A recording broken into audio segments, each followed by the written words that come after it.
Dear students, welcome to BK Sharma classes.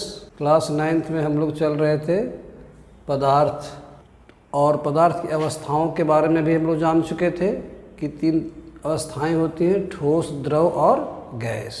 अब हम लोग जानेंगे कि क्या ठोस को द्रव में और द्रव को गैस में, फिर गैस को द्रव में और द्रव को पुनः ठोस में परिवर्तित किया जा सकता है कि नहीं किया जा सकता है ना। इसके बारे में क्या इनकी अवस्थाओं में पारस्परिक परिवर्तन होता है, तो इसके बारे में जानेंगे, है ना। आज का विषय है, टॉपिक है पदार्थों की अवस्थाओं में परिवर्तन, यानी convertibility of the states of matter.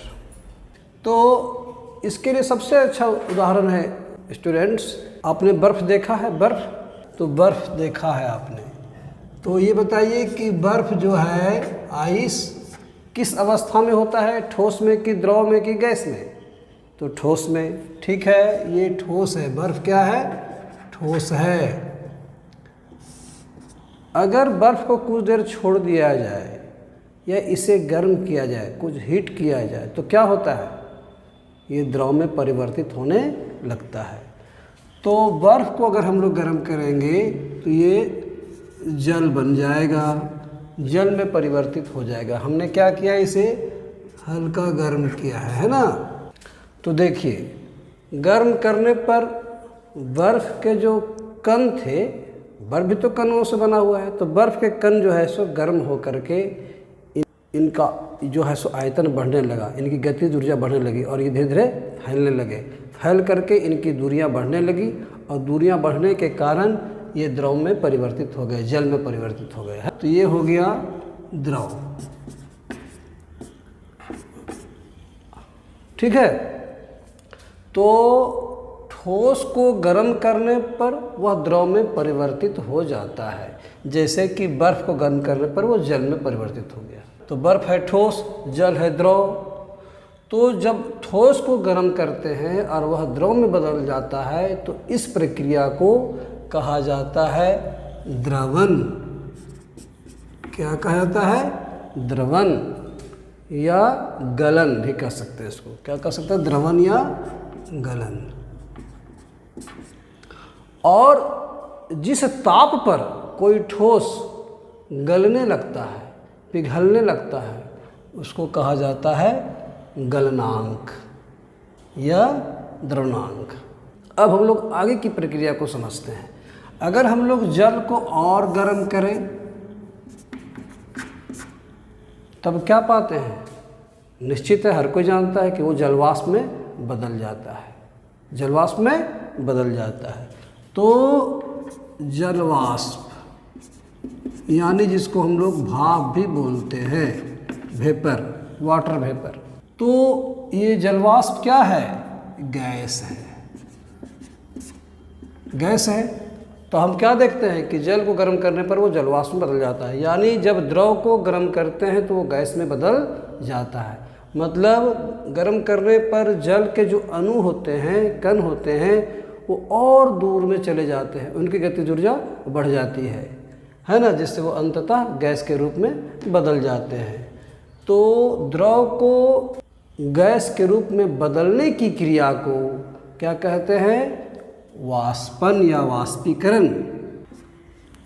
ठीक है, तो हम देख रहे हैं कि द्रव को गर्म कर गैस में परिवर्तित करने की क्रिया को वाष्पीकरण कहते हैं। ऐसे कमरे के नीचे ताप पर, या उसको कहिए कि क्वथन, मतलब उबलने से पहले जो वाष्प में बदलता है, उसको कहते हैं वाष्पन एक तरह से। अब देखिए स्टूडेंट्स, अगर हम इस जलवाष्प को फिर ठंडा करें, जलवाष्प को, भाप को अगर ठंडा करें तो क्या होगा? ये पुनः जल में बदल जाएगा, यानी कि द्रव में बदल जाएगा।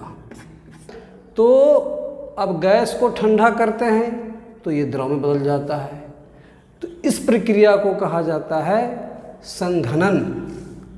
अब इस जल को अगर हम लोग और ठंडा करें तो क्या हो जाएगा? पुनः बर्फ में बदल जाएगा और ये पुनः ठोस के रूप में आ गया, ये पुनः ठोस के रूप में आ गया।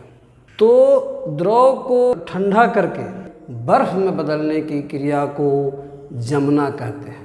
क्या कहते हैं? जमना। बात समझ में आ रही है स्टूडेंट्स? पूरा ये समझ में आ रहा है कि द्रवण या गलन किसे कहते हैं, वाष्पीकरण किसे कहते हैं, संघनन किसे कहते हैं, जमना किसे कहते हैं, एक साधारण भाषा में आप लोग समझे।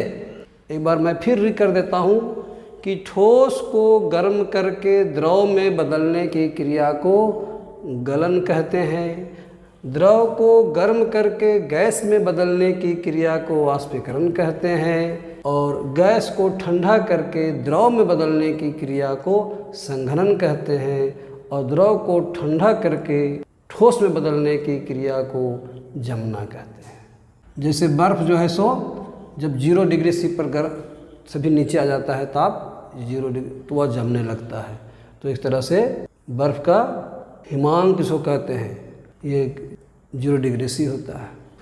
हाँ तो स्टूडेंट्स, कुछ पदार्थ ऐसे होते हैं जिन्हें ठोस रूप में रहते हैं और उन्हें गर्म करते हैं तो बिना पिघले, बिना द्रव में बदले गैस में बदल जाते हैं। जैसे देखिए कुछ ऐसे हैं, जैसे ठोस है, अगर इसको हम गर्म करेंगे तो सीधे ये गैस में बदल जाते हैं, और अगर इस गैस को हम ठंडा करें तो पुनः ये ठोस में बदल जाते हैं। ये बीच द्रव में बदलते ही नहीं है। हम देखा कि ठोस के बाद द्रव, द्रव के बाद गैस, लेकिन ये इसमें नहीं होता ऐसा कि ठोस को गर्म करते तो सीधे गैस और गैस को ठंडा करते हैं तो ठोस। तो अब देख रहे हैं कि ठोस से गैस और गैस से फिर ठोस, तो इस प्रक्रिया को कहते हैं ऊर्ध्वपातन। क्या कहते हैं? ऊर्ध्वपातन। जैसे आपको नौशादर हुआ, आयोडीन हुआ, कपूर हुआ,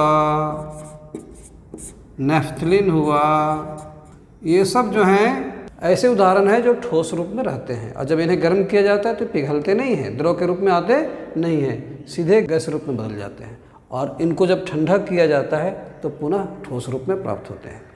तो इस प्रक्रिया को क्या बोलते हैं? ऊर्ध्वपातन, सब्लिमेशन। बहुत इंपॉर्टेंट प्रश्न आता है कि ऊर्ध्वपातन से आप क्या समझते हैं, कुछ उदाहरण दें। तो बात समझ गए स्टूडेंट्स? ठीक है, इन्हें याद रखें।